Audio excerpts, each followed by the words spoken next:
quem representa a lei é o cabeça, o pai, o macho e o chefe da família. Portanto, é a lei. A base de tudo é a lei.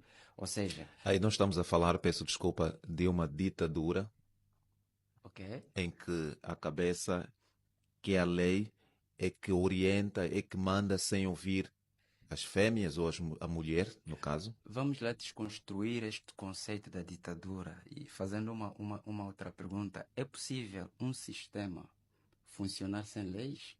Obviamente que não. É possível uma sociedade harmonizar-se sem princípios reguladores? Claro que não.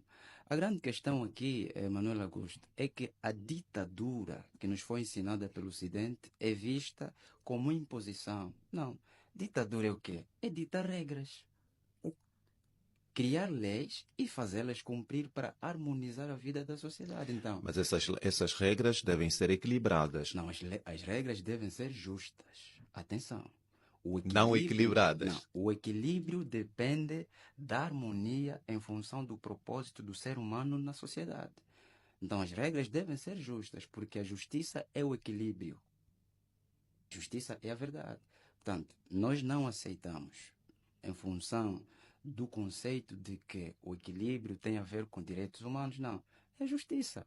Se uma regra for justa, independentemente da compreensão de alguém ou do desejo de alguém, isso não importa para a nossa harmonia, porque a sociedade é um sistema justo que é harmônico em função das leis que a governam.